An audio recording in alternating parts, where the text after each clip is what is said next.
how we can word it where it works. So here I am today, February 5th, 2021, for our question and answer session. And we have a pretty good number of questions. I'll start with one from Bruno Peterson, and then I'm going to put Joe Spann on to talk about the Gibson Ranger model that had been discussed previously and was featured in Rob Lawrence's book. And Joe has done a bit of research and reading on that, and I'll put him on after this first question. Bruno Peterson says, thanks for your time and expertise. Your recommendations for flat tops in the $1,000 to $2,000 range with great playability and sound, ? Something versatile that could be used in swing, gypsy jazz, bluegrass, and old time folk and contemporary pop styles. Would like to avoid the $2,500 to $4,000 range. Well, there is no such guitar that will handle everything like that. That's why there's so many different models, makers, different styles of guitar.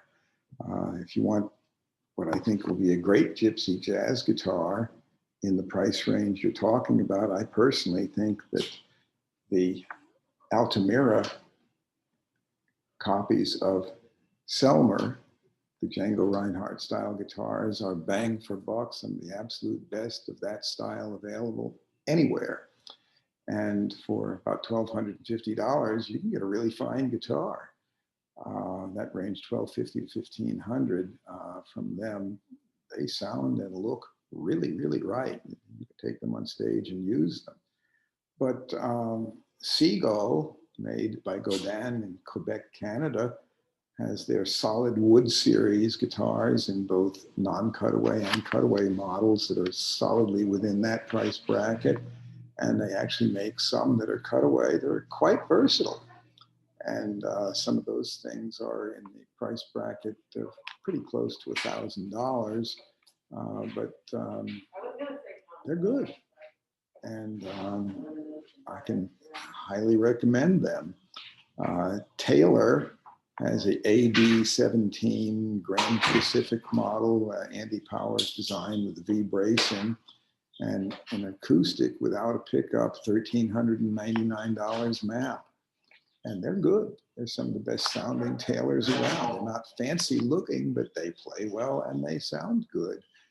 Martin offers a DSS-17 and also a 00017 with citrus spruce top.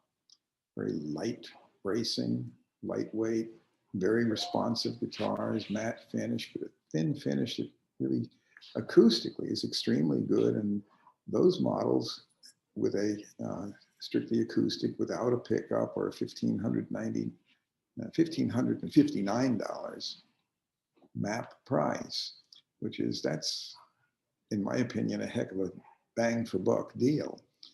And if anybody wants a pickup, they can either get one factory installed, or most music stores such as ours can easily install whatever pickup one wants if you want a pickup. But the point is, there are guitars in that price bracket that are affordable. And certainly there is versatility. Like, I think the cutaway model Seagull is pretty darn good in versatility, but the ideal bluegrass guitar is not going to be the ideal gypsy jazz guitar. And people who are flat pickers may want something somewhat different than people who are playing a lot of ragtime finger picking. So one guitar that does everything is really not something I would expect.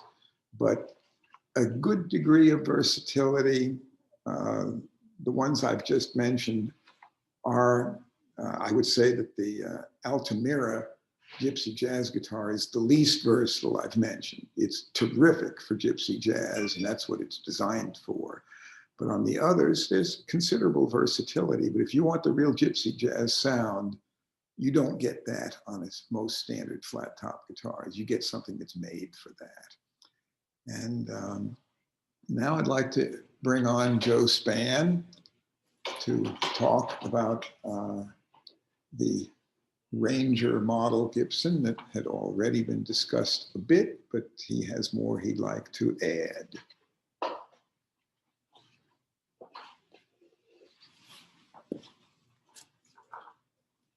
Good morning. This is Joe Spann at Gruhn Guitars. We had a previous question about the Gibson Ranger solid body electric guitar, which was actually one of the early prototypes on the way to designing the Les Paul as we know it today. Rob Lawrence wrote a book some years ago, a couple books actually, 2-volume set on the development of the Les Paul. And it's Rob that brought the information about the Ranger to light. I particularly like Rob's books because the source material is based on first-person interviews. So, you know, that's pretty good stuff. And in this case, he interviewed 2 separate people who were knowledgeable, credible witnesses who actually saw the Ranger prototype. The first one of those was Tiny Timbrell, who was the Gibson dealer in the Los Angeles area. Late in 1950, the Gibson sales manager took the prototype Ranger out on tour.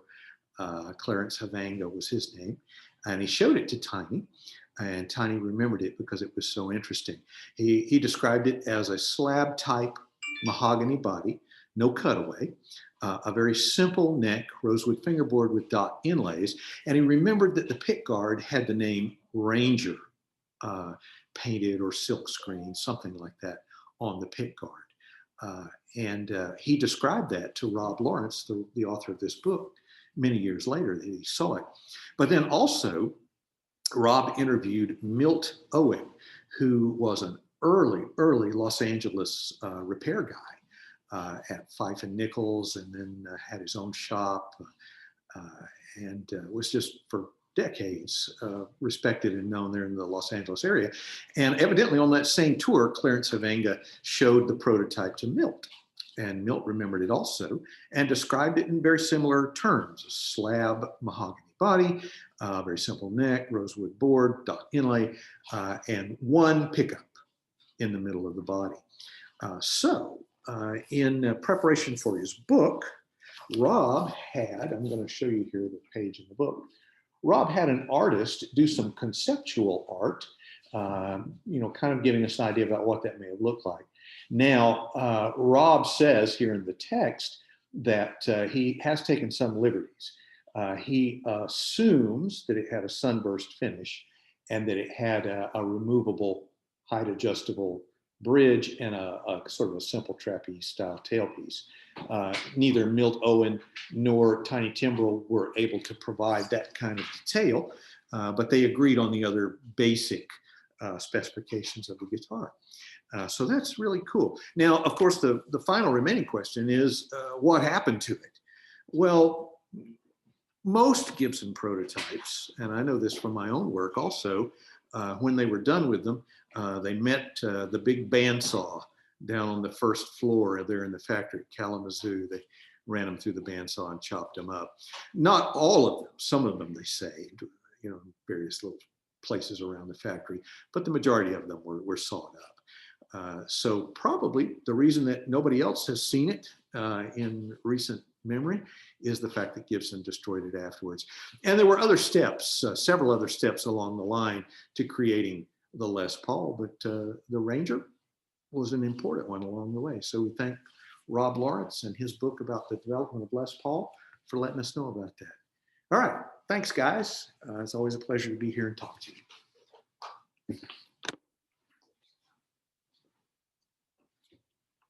All right. Well, here I am back. And the next question, John Contos, and this is something that's been asked a bit before about stainless steel frets, which is, says, hi George, what are your thoughts on stainless steel refrets on vintage guitars? Stainless steel frets are extremely durable but they're also hard enough that a regular fret file won't easily work on them. So they may be resistant to wear, but they're also requiring special equipment and expertise from whoever is installing them that they just don't handle the same way as the nickel silver frets that we're typically used to. They will change the sound of a guitar and make it a bit brighter. And it may be a subtle difference, but it is something that is discernible. So if you do elect to have someone do stainless steel refret for durability, be prepared to accept the fact that it will, to some extent, alter the sound of the guitar, which may suit you just fine, but it will make it a bit brighter sounding. And it will also be a job that should be done by someone who is experienced with having worked with stainless steel frets, since they simply don't handle from the installation point of view the same way as standard frets. Regular fret file is not going to get anywhere on leveling them. So you will need to know what you're doing to do that installation. But they certainly are durable. And that's about as much as I can easily say. They work, but you need to have somebody who knows what they're doing install them. Don Mobley says, I have a Silvertone electric guitar, semi-solid body, 2 pickups, ordered new about 1962. Does this guitar have any collectible value?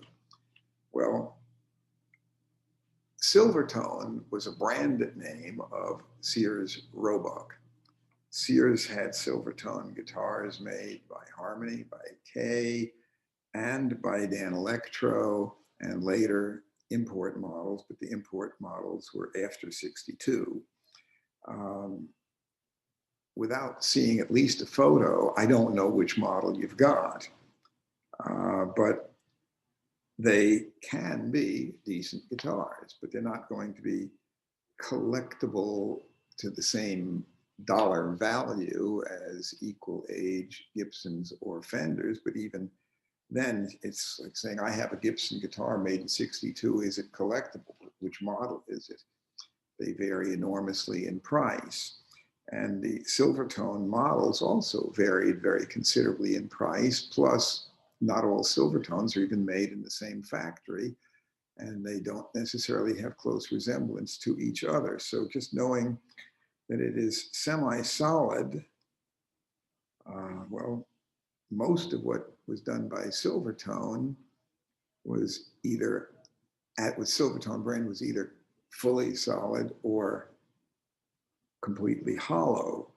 But the Dan Electros were construction that some folks might call semi-solid on some models. So we don't know what you have.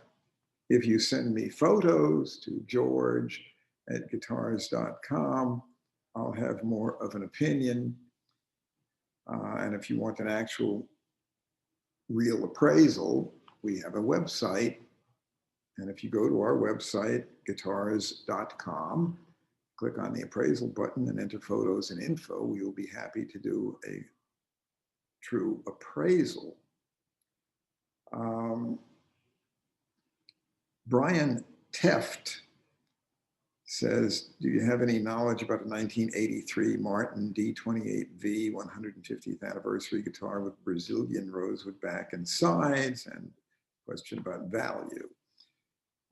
Well, in 1983, all Martin guitars made in the USA were stamped 150th anniversary. That was Martin's 150th anniversary in business.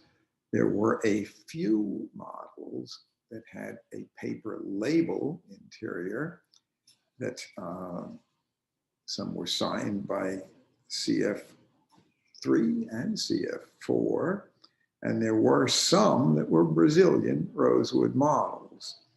The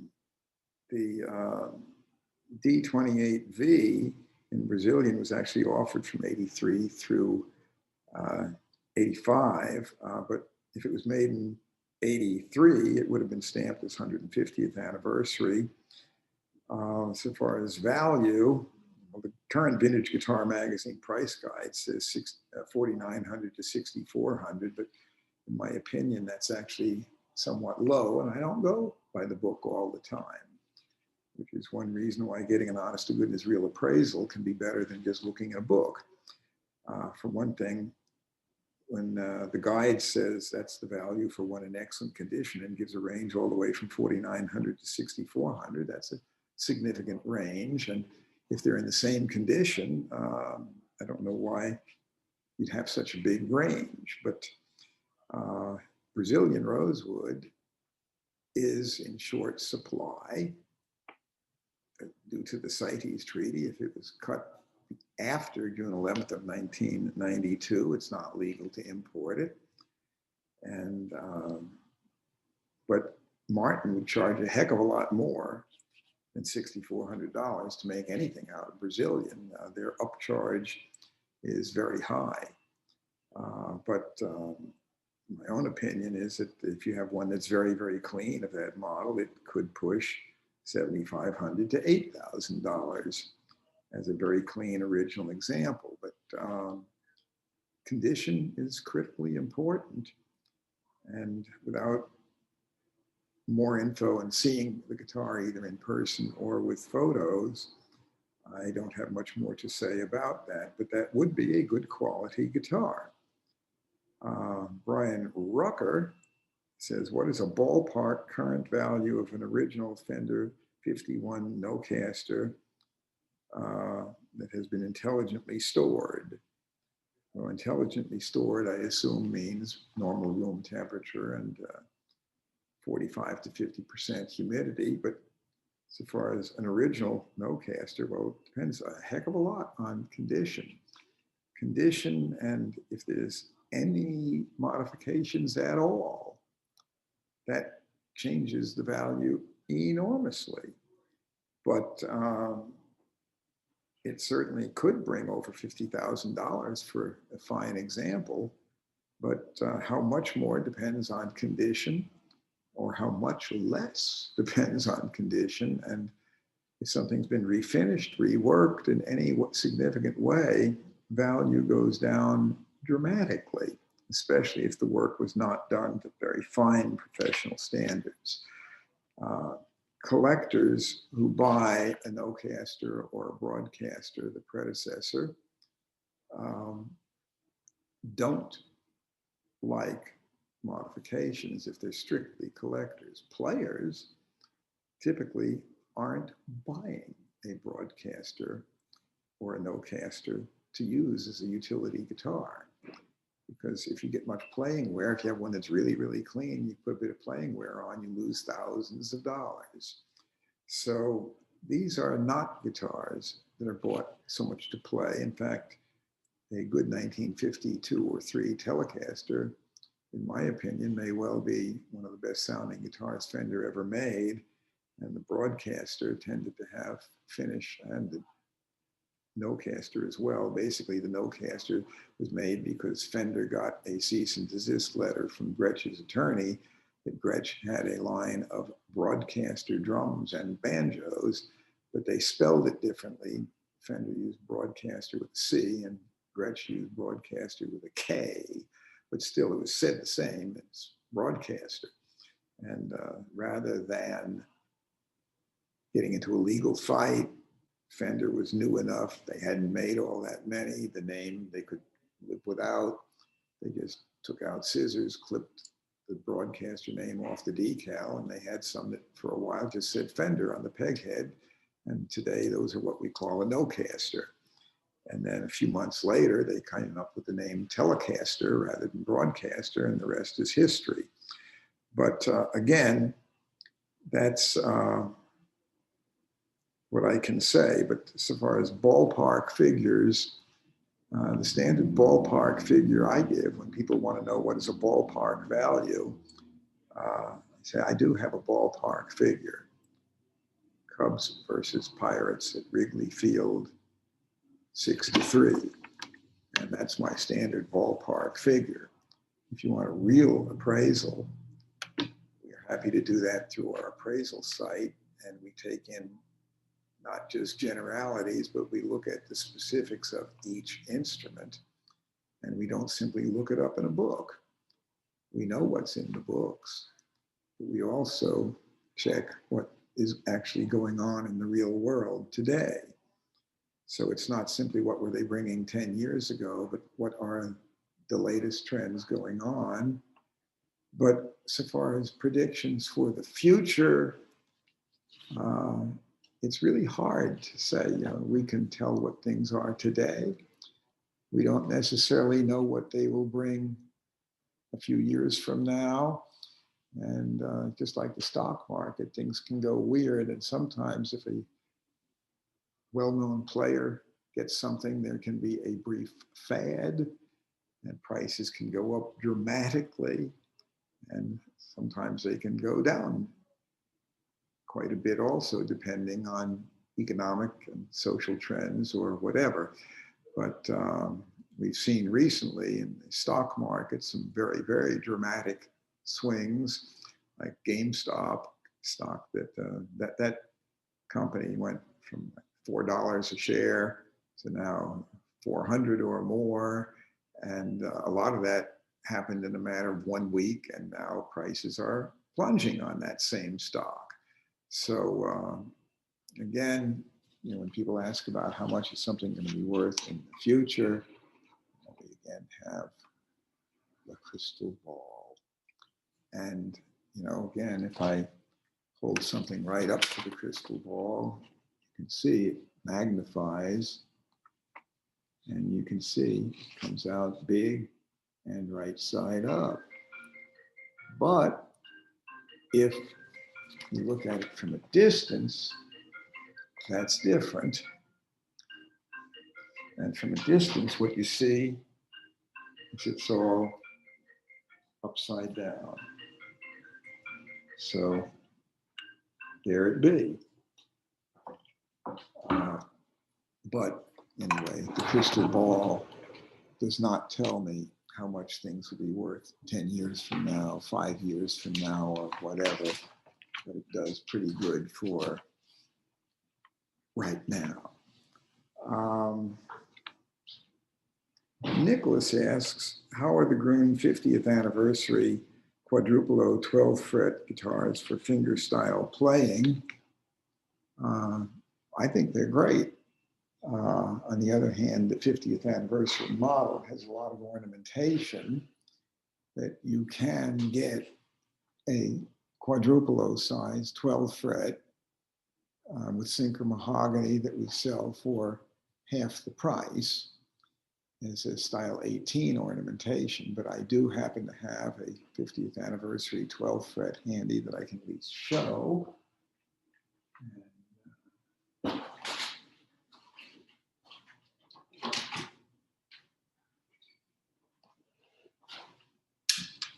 Here it is.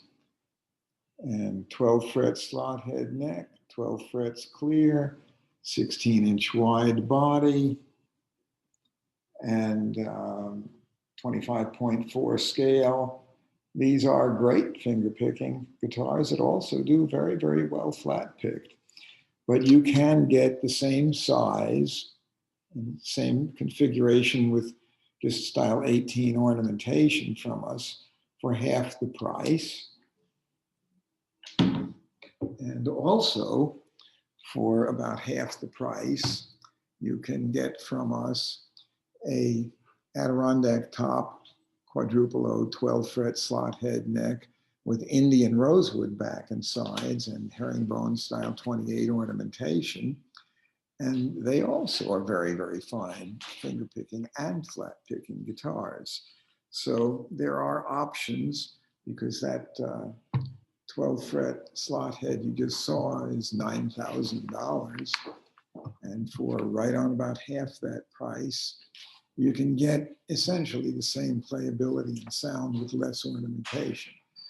This beautiful ornamentation is expensive, but in truth, does it produce a sound that's notably different? The answer is no.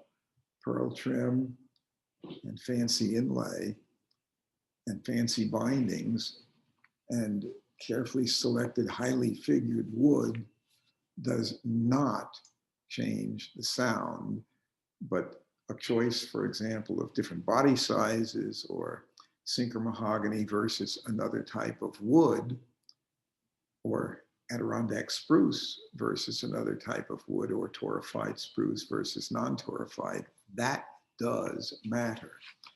And on the custom models that we have, they are very carefully designed. And I can take significant pride in saying that I put a lot of effort, many hours of thought, and a lot of years of experience that go into having designed the various models that we are selling as special Gruhn models. And they are good. Terry says, I've learned some Martin guitars from the 70s were built with incorrect bridge placement. If true, can you identify which models, which year, and comment if any vintage instruments from the 40s, 50s, 60s had similar problems? In general, the new Martins made right now, probably the most accurate intonation of any guitars Martin has ever made. There was a period when Martin was spacing the distance from the 12th fret to the bridge saddle slightly longer to compensate for what they thought would be slightly sharpening the notes as you press down. So that distance was a little greater than the distance from the nut to the 12th. But the distance, it was a very minimal amount. In general, it's perfectly possible to set guitars up from the 70s where they intonate quite well. And the guitars of the 70s typically do not have Adirondack spruce, they have Sitka, they are non-scalloped bracing prior to 76, at least. In 76, they came out with the HD28. It was the first time they'd done scalloped bracing since late 1944. And the sound of a non-scalloped bracing pattern and with a rosewood bridge plate rather than a maple bridge plate. The 70s guitars typically, at least to my ear, don't sound as good as some of the new ones. But they're not bad guitars. And with proper setup, they are actually quite good. And some of them sound really fine. They've had enough years to break in and mellow quite well.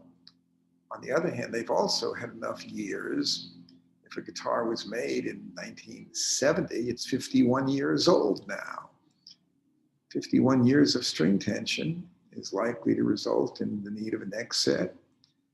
It may also, since those made prior to 1985 don't have an adjustable rod, it may need neck adjustment that will require planing and refretting.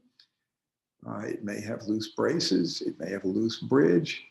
It may need quite a bit of work to set up to what we consider really good standards of playability. That work could run over $1,000 if it needs a neck set and a refret and regluing loose braces or loose bridge, or the bridge may be cracked through the pinholes. There are all kinds of things that can go wrong after 50 years. And even at this point, a mid-1970s guitar, you know, a 1975 guitar is 46 years old.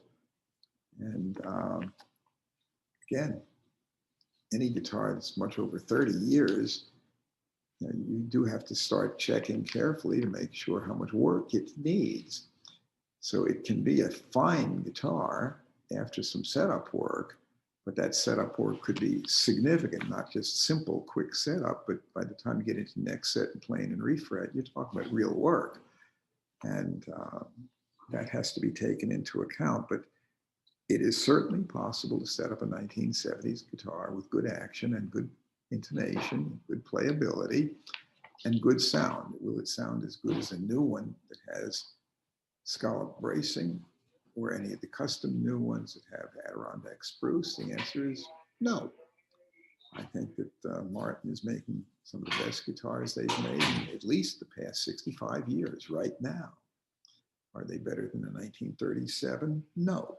But are they really, really good? Yeah, some of the new ones right now are really, really good. And I'm very pleased with the custom models that we have. And we're not the only guys who have custom guitars made. But certainly I can say that the ones that we have made that we're offering with Sinker Mahogany and the ones that we've newly introduced with Adirondack spruce tops and Indian rosewood back and sides sound really fine.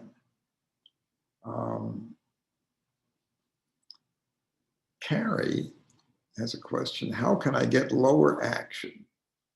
Do I need to buy a guitar made that way? The guitar techs can't seem to lower my action enough without string buzz. Well, I don't know what kind of guitar you've got. I don't even know if you have an acoustic or an electric.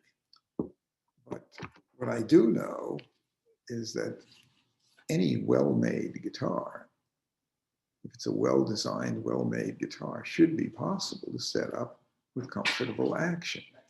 I also don't know what you mean by low action. Low action for a bluegrass player is quite different from low action for a jazz player. A lot of jazz players want the action extremely low. And for most acoustic players, they know if you set it too low, it buzzes. And you can't get much volume out of it. Even if you can adjust it where it really doesn't buzz much, it doesn't produce the dynamic range or the volume with really low action that you can get with medium or higher action. So that makes quite a difference. But the other point is that if a neck is absolutely straight, it's likely to buzz.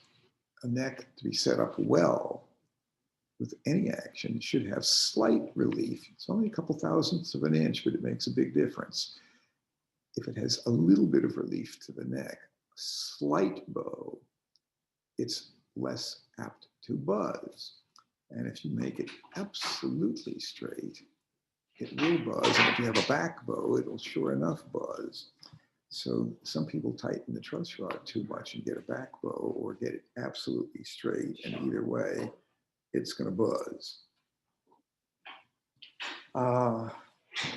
You have two questions that are virtually the same. How would you compare a new Hofner Beetle bass to the classic early 60s selection? And that's Jeff and Lawrence. Unless it was Jeff Lawrence, who at any rate, the two are worded about the same. The early Beatle basses sound very good.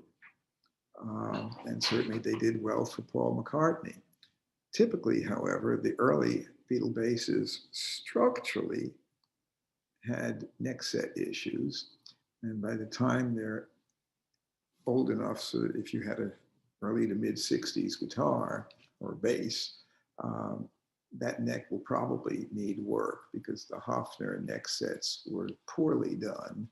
And structurally, frankly, they weren't as good as some of the German-made new reissue models. Now, there's also a bunch of Chinese-made Hofner basses now that are not forgeries. They are distributed by Hofner, but they're not going to be as good. They're still good bang for the buck for what they are, but they're not as good as the old one. But the new German-made ones are physically better made than the originals, and they do sound good and play well. Skip asks, I'm interested in your thoughts regarding the Martin M36 and the Santa Cruz OM Grand guitars. Both these guitars are described as being great for both finger picking and flat picking. As this guitar size is between a dreadnought and an OM, can this really be an all-purpose guitar? Thanks for any insight you can offer. Well, basically, this is what I call a quadruple O. 16 inches wide, same shape as a triple O or OM 14 fret guitar. We offer these. We do quite a few in custom shop for our Martins for ourselves. We have the style 18 quadruple O size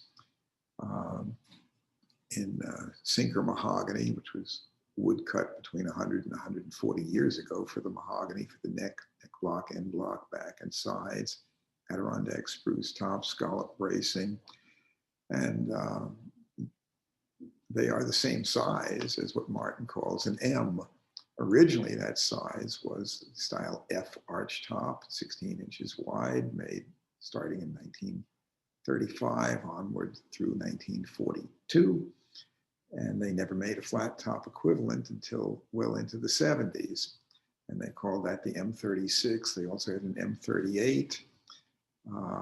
The custom models we have feature Adirondack spruce and scallop bracing, which is the M36 Martin. Is Indian rosewood, three-piece back, Sitka spruce top, and in my opinion, it does not have a sound equivalent to ours, the custom shop model that we stock here. Santa Cruz OM Grand is basically very, very much like our quadruple O, and Santa Cruz guitars are very well made. They are much more expensive, and they're fine, but I'm quite willing to say that I feel that mine stack up extremely well for thousands less. So I would urge, at least if somebody's interested in that size, check out what others are offering, but that's a very good and very versatile size. We sell a lot of them. I think that size is quite suitable for a wide variety of styles. They're good for finger picking and flat picking. And we have them available in rosewood and sinker mahogany. And we have a good stock of them. So check it out. And at any rate, but I'm not criticizing the quality of Santa Cruz. Santa Cruz guitars are extremely well made. They're very lightly built. They're very responsive. They're good. The Martin M36 is a good guitar, but in my opinion, the custom shop models that we have are better, and they are the same size. We have another question from Carrie about his 1972 D28 that he purchased in 73, which he thinks is excellent. And I think I've already pretty much covered that. With proper care and good setup, there's no reason why it won't be a good guitar. But I'll still maintain that Martin makes better guitars right now than they did in 72. And I think if you compare your 72 to some of what Martin is turning out right now, you might be rather surprised how good the new ones really are. The new ones also have the advantage that most of the new ones now are 1 3/4 inches at the nut versus 1 11/16 before. They have the new ones though have a very fast action, comfortable contour to the neck. I think they feel better. They intonate better. And most of the new ones have scalloped bracing. They are some really good guitars, but still, a 1972 set up well can still be a fine instrument. John P. has 2 questions. One, if you have a valuable vintage electric with a non-functioning pickup, is a rewind or repair of the pickup always preferable to preserve the overall value of the guitar? Or is it ever advisable to put in a replacement from a maker like Duncan, Lawler, or Fralin? Well, if you're going to rewind the pickup, you do have to take the pickup out of the guitar, and you will have to undo the solder joint on the lead wire. But you can certainly easily enough do that. or the right, not you can, but the right person who's skilled at rewinding pickups can restore it. If, on the other hand, you're concerned that you want to keep the pickup absolutely original, even though it isn't working, it is certainly true that Duncan, Lawler, Fralin, Tom Holmes, and others, there's a variety of folks who make good vintage replica pickups. If you take a vintage replica pickup that is the identical size, such that you do not have to do any routing, any screw holes, no modification, you can install a replica pickup. You can save the original pickup, which is non-functional, and just hang on to it, and you can try it with a new pickup, and it may suit you just fine. Don't throw away the original pickup, because some collector later, if he ever wants that guitar, is likely to want the original pickup back in it, and he, in all probability, will want it rewound to correct original specs. But if you're concerned that somehow you're going to devalue the guitar by rewinding the original pickup and saying the pickup's rewound, well, what's worth more, an original pickup that's rewound or an original pickup that is not rewound but is non-functional? In my opinion, if it's rewound right, that's the way to go. But if you have doubts, there's no harm in putting in an exact replica, saving the original pickup, and doing no new screw holes and no routing to put in pickup. In other words, don't do anything that's irreversible. And that's one of the general thoughts about any modifications to be made to a vintage guitar. Don't do modifications that are irreversibly changing the specs of the instrument. Don't route it. Don't drill screw holes. Do something that if you change your mind, you can put back the original component and it'll be just as good as new. Rich asks, what do you think of Madagascar rosewood for an acoustic guitar back and side? I'm especially curious about the highly figured Madagascar rosewood sets. Seems like this tone wood is getting more and more popular with the high-end builders lately, and it often looks very nice too. No question about it, it looks great. It looks remarkably like Brazilian rosewood. Does it sound like Brazilian? In my opinion, the one-word answer is no. Does it sound better than Indian rosewood, which is much cheaper and readily available, but doesn't look quite like Brazilian? I think the answer to that is also no, it doesn't sound better. If anything, I personally prefer the sound of Indian rosewood over Madagascar. And right now, what we're using on the new rosewood guitars I'm having custom built by Martin for us with scalloped bracing and Adirondack spruce tops and herringbone ornamentation in OM size, 14 fret and 12 fret quadruple O and 14 fret and 12 fret D, have Indian rosewood, high quality, fine Indian rosewood. And I've said it before and I'll say it again, Herman Hauser the first built classical guitar for Segovia. It was one of Segovia's absolute favorite guitars for many years. He built guitars in the 30s with either a choice of Brazilian rosewood or Indian rosewood and charged exactly the same for both. Indian rosewood is very fine stuff and it somehow seems to get a bad rap. It may not look like Brazilian and people will pay extra money for Madagascar or Honduran or Guatemalan. And the fact is, while those rosewoods are beautiful, in my opinion, do they actually sound better than Indian? And I think the answer is no. Brazilian rosewood is a very good sounding wood, and I think there's no better than Brazilian.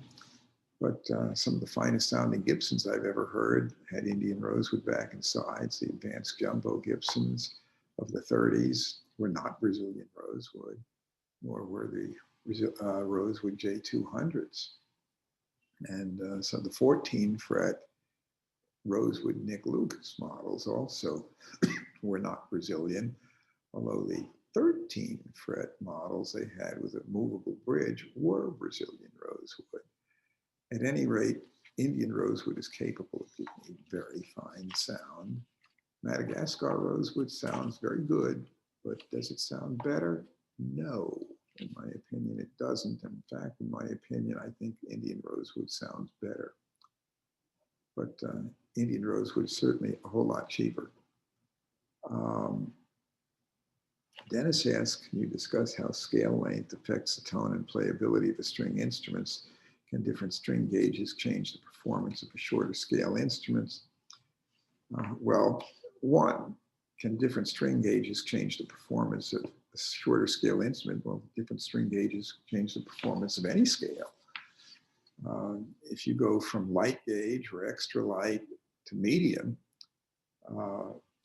each gauge, in order to reach the same pitch, the lighter string is going to have less string tension. So that will change the feel and the sound. But just because a lighter gauge string may be physically easier for you to play does not mean it sounds better. And depending on the scale length and the body size, there are certain string gauges that will probably be optimum for performance of the instrument. But the fact is, on a short scale instrument, if you put heavier strings on it, it will tighten it up a bit, and it can compensate to some extent for what may be a looser, somewhat more sloppy feel. If you have a really short scale and you put heavy strings on it, it may give you a tension that's a little more what you're used to. And on something like a guitar like a Gibson Birdland Electric, it has a 23.5-inch scale versus their L5 model that has a 25.5 scale.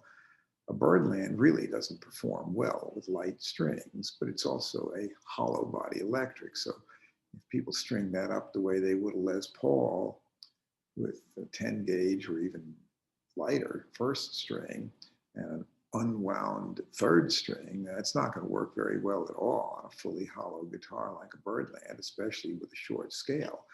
Those things need strings that are much heavier, and they were designed for jazz players originally.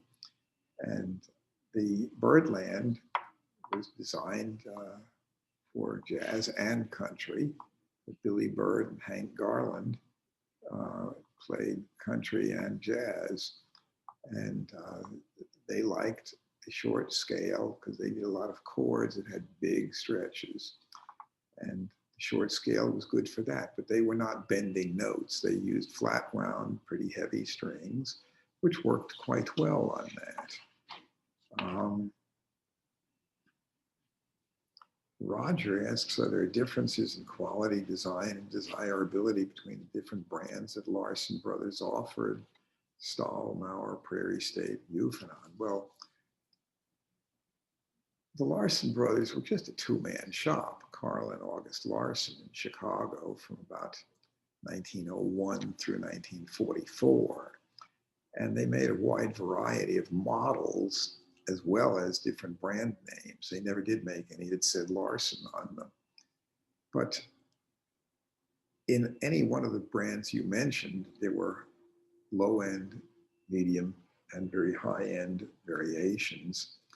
So that the one that would be the most different in sound would be Prairie State, which have the metal rods running through the body for support to stiffen the body. Those sound different from the others. Typically, the Mauer brands are earlier and typically are 12 fret slot head. And those will sound different from Euphemon, many of the Euphemons. but not all. Euphon did 12, there are 12 fret slot head and 14 fret guitars, and many of the bigger body ones are Euphon, but there are Prairie States with huge bodies. So all Larson guitars, to my opinion, sound quite good, but they did make some low-end guitars that were not X-braced, that were ladder braced with oak back and sides that were pretty cheap. Those are not going to sound on par with some of their larger body guitars.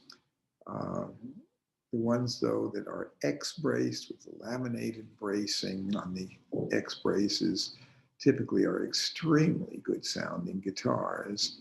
I am personally very fond of them, to the point where I have about a dozen of them in my personal collection, and they're one of my favorite makers. But so far as there are many models between Stahl and Mauer that are virtually identical except for the name that's stamped in them for different distributors. Typically, Mauers were sold direct by Larson, where Stahl was sold by a music teacher named Stahl, who was in Milwaukee, and they were stamped Stahl maker, Milwaukee, but except he wasn't the maker. He got them from Larson, but there was no truth in labeling or stamping in those days. Euphonons were also sold direct by the Larson brothers. They also made some that said WLS in them for the WLS radio station. But again, it was a two-man shop. A lot of what they did was custom. They had some standardized models, but their stuff varies very greatly in specs. But what is true is any of their mid and upper level guitars are very fine instruments.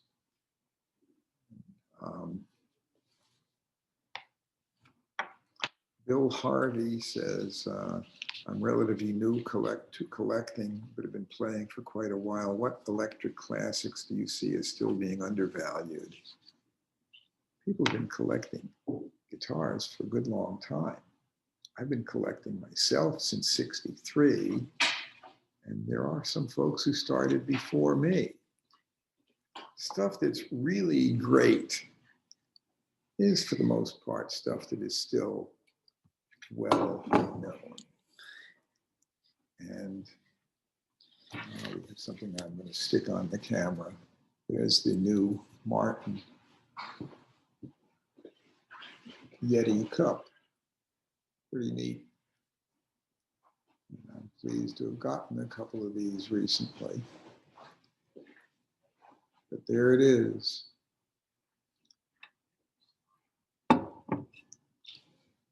At any rate, back to where we were. There's not a whole lot of sleepers out there. There are things that come and go in popularity a bit, but when it comes right down to it, for the most part, the ones that are highly collectible right now, we knew perfectly well in 1970 were the great classics. You know, a good Sunburst Les Paul, or any 1950s Les Paul, any 1950s through Ted McCarty era ES 335 or 345 or 355. The 330s are still collectible, but not as much as the ones with that are semi-hollow. So semi-hollow guitars made by Gibson in the Ted McCarty era, no later than early 65 or mid 65, those are very collectible and very fine. But so far as are there real sleepers in Fender or Gibson that are classic era, I think the answer to that is not especially. Some things have clearly gone up over the years, but in the past 15 years, many models have been very stable in price, although some took a big hit around 2008 when there was a market crash. And a lot of the collectors stayed in the market, but the speculators exited the market. And if you have the market consisting of utility tool users, collectors, and speculators, if one leg of the table gets knocked off, namely in this case, the speculators, when they saw that they could no longer expect quick, easy returns, they exited the market and prices went back down to what people who intended to keep one were willing to pay. Another thing that happened that impacts anything with Brazilian rosewood is there's a worldwide market and there's a domestic American market. And when Brazilian rosewood got listed on Appendix 1 of the CITES Treaty, Convention on International Trade in Endangered Species, it became much more difficult to export instruments. And that impacted the saleability of some of these instruments. And if you knock out, again, one of the legs of the table, namely the overseas market, then prices also can suffer. At this point, prices are holding quite steady. If anything, we're having difficulty getting enough vintage instruments to satisfy the demand. Are they rising dramatically at this time? No, they're not falling. But some prices are still not as high as they were at their peak at the end of 2006 or early 2007. But those are prices that were driven into a bubble by speculation. And the speculators exited that market when there was a crash in the economy. And many of these people have not been back.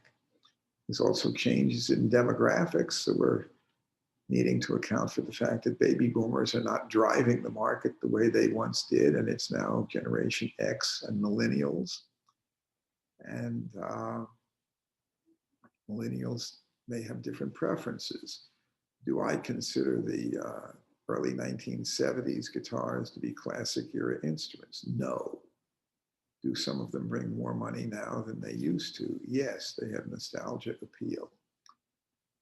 Do I think they will ever be on par with the true classics, pre-CBS Fenders or McCarty era Gibson electrics or the pre-World War II Martin and Gibson flat tops? Not especially. A lot of the archtop acoustics are bringing less money now than some of them did 30 years ago. So that market has potential to go up, but right now there's not near as many people looking, especially for non-cutaway archtop acoustics.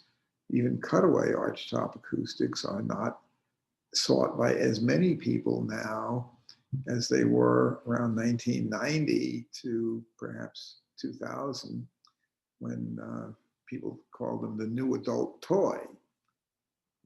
But I don't hear that term being referred to for archtop guitars at the present time. At any rate, not easy to say what's going to be a sleeper, but I don't see much right now that I'm buying to hold, expecting it to go up in a big hurry.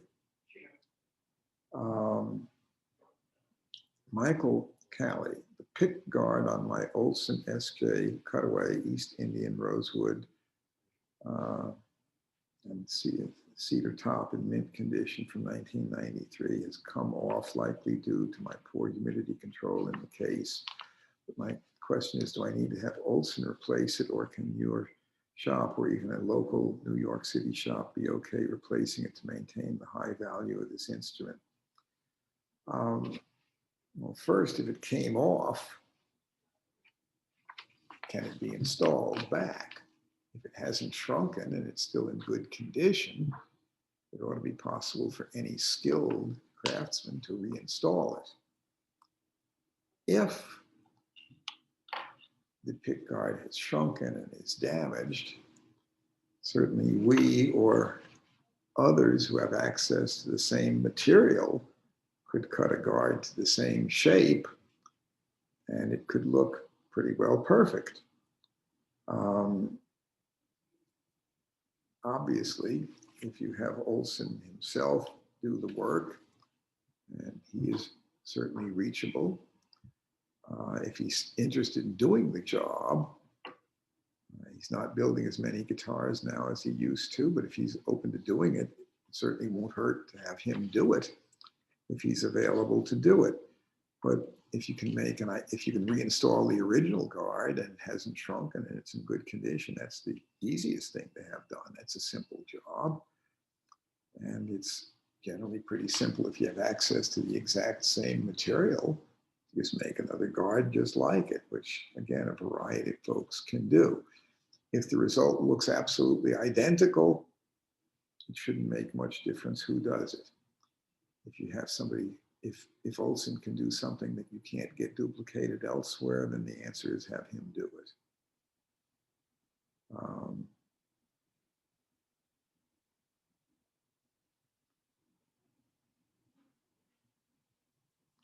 Richard Gilardin, who is an old customer of mine from Anchorage, Alaska. I'm assuming he's probably still there. Please talk about Collings 18-inch and 17-inch archtop guitars. Well, Bill Collings himself personally was involved in producing most of those. And in general, they were very fine quality. They were also very expensive. But they are fine guitars. I don't have much beyond that to say other than, yep, they're fine. They're not doing a lot of those at this point. And if you were to try to order one from Collings now, I'm not sure how many years you'd have to wait, but it would be a long wait because they're not producing those in any quantity. But they are very comparable to other instruments in that same price bracket, which was a pretty high bracket. Thomas Van Tilburg says, I have a 2016 Gibson Les Paul Standard and I'm considering replacing the tuners. What would you recommend? Well, first question is, why are you replacing them? A 2016 guitar should have good tuners that tune just fine. If you replace it with something that doesn't fit in the same footprint and doesn't utilize the same screw holes, you will be devaluing the guitar. So I would recommend that whatever you do, if they're defective in some way, get something that is the same footprint. Do not drill it, either for shaft size or for screws to hold it in place. Do not make irreversible changes in your guitar, but typically a 2016 Gibson Les Paul Standard should have perfectly okay tuners. But the new Cluson tuners are quite good. They do make a few different models, and some of those are quite interchangeable, so that could do what you want.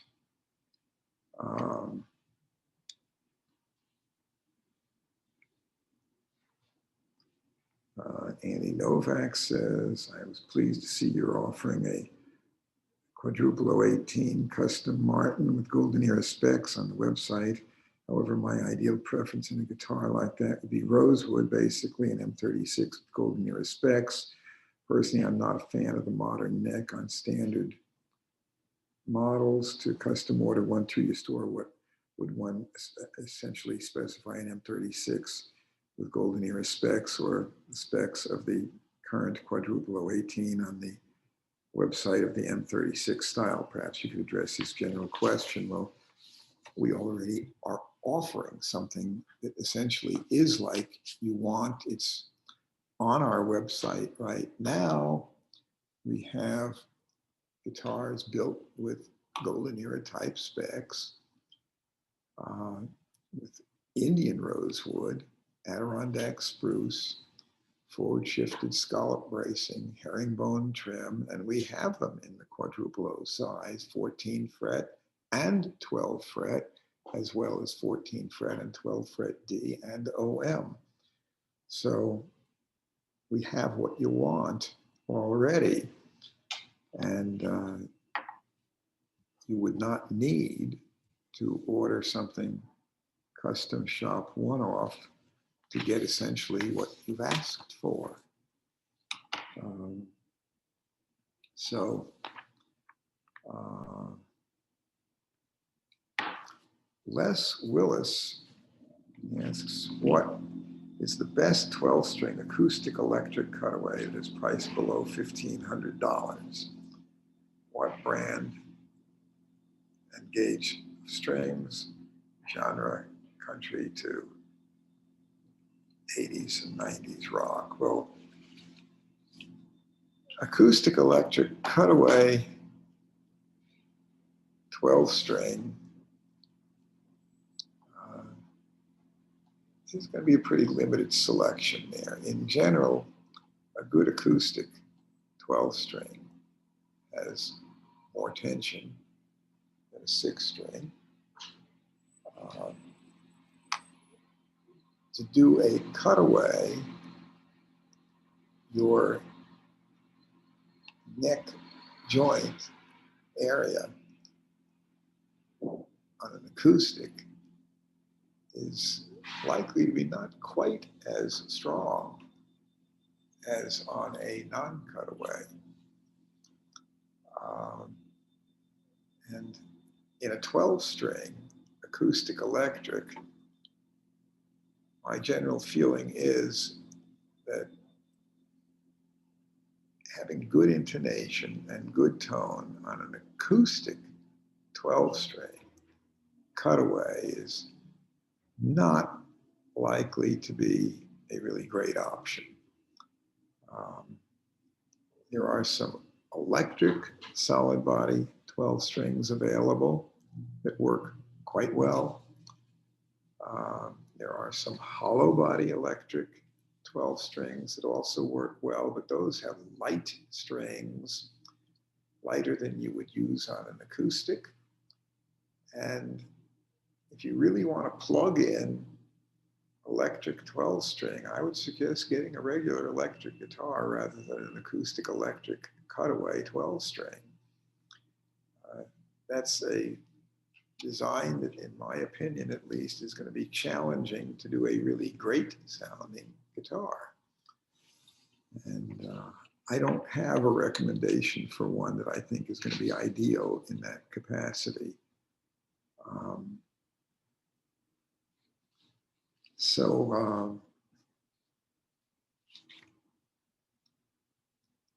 That actually covers pretty well the questions that we got. With one further thing here where Andy Novak, who also asked about custom ordering, he asks, what is the protocol for documenting and submitting specifications to Martin through Gruhn Guitars, or anybody else for that matter, to order a custom instrument? Martin and other manufacturers as well. Certainly Martin's not the only one that will take custom orders through a dealer. The basic thing you would want to do is call the dealer you want to work with. Tell them what you have in mind. Have a discussion. Find out what you want. If you can express that, the dealer may have some suggestions to offer. He can contact the manufacturer of your choice and get a quote. When we order anything custom from Martin, getting a quote is not something as simple as a 5-minute thing either. It is sometimes a matter of several weeks before we receive a quote from Martin if we give specifications. But usually it gets down to, we discuss with a customer, what do they want? What's their goal?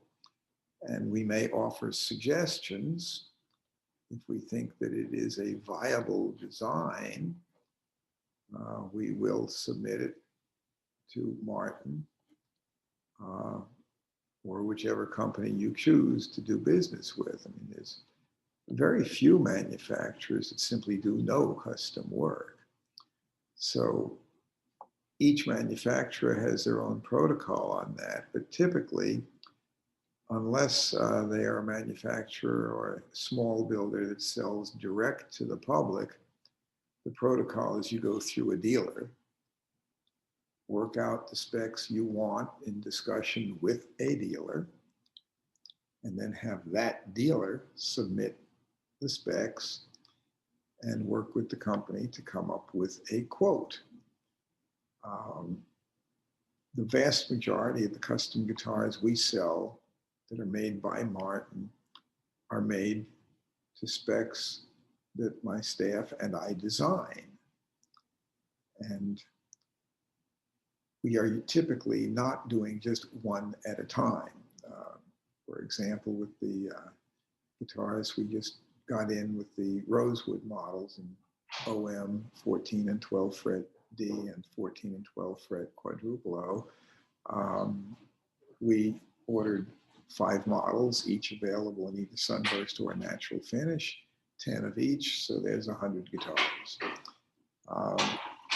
I'm looking to design instruments that are eminently playable, fine sounding, and usable by working musicians where they sound really, really good and play well, but I'm not trying to create one of a kind. And I'm not necessarily looking on most of the models for the ultimate in fancy ornamentation. On the style 18 sinkers, what I've done is essentially come up with a guitar that I think is the absolute best I know how to do, but nothing beyond that. No added flummadiddles, no extra ornamentation that does nothing for sound or playability. I want a guitar that if you take anything off, cheapen it in any way, it will not be as good, but that there's virtually nothing you can add that would make it better. And there are a number of models that sort of fall into that type category. I think, for example, the mid-1930s D18 Martin was, or style 18s in general, were, as a mahogany guitar goes, there's nothing you could add to them that really would make them better. In their day, they had everything going for them. Today, the new ones do have a bit more accurate intonation, and they have adjustable truss rods, which they didn't have then. But we have added that onto the custom models that we do now. The Fender Telecaster is another example that doesn't have any frills. If you added binding and fancy inlay, it wouldn't sound any better. But a 52 or 3 Telecaster is another example of fantastic guitar. The only thing you could maybe do to make it better is the 3 bridge saddles didn't intonate as accurately as you can do with 6 or some of the new Fender designs where each bridge saddle still has 3 bridge saddles, but each one is compensated. So there's been a few little tweaks, but it's amazing how a Telecaster, which is such a stripped down, very, very basic model, no frills, is still an unbelievably good guitar. And ornamentation makes guitars pretty, and in some cases obviously can make for a very expensive custom instrument, but from a working musician's point of view, ornamentation does not necessarily change the sound or playability. And if you look at a Stradivari or a Del Gesù Guarneri violin that can be 10 to even $15 million, they're not any fancier than some violins that you can buy out of China that are $150 wholesale. Same level of ornamentation, but the workmanship, the playability, and the sound on that Strat or Del Gesù is unbelievable. But at any rate, till next time, I'll await questions. You can always reach me at the shop phone number, 615-256-2033 for me and the staff, Central Time, 10 till 6, 6 days a week. We're closed on Sundays. And my personal email, george@guitars GUITARS.com, George@guitars.com. Every email that comes to that address goes straight to me, and I do answer all of them. Till next week, have a good one.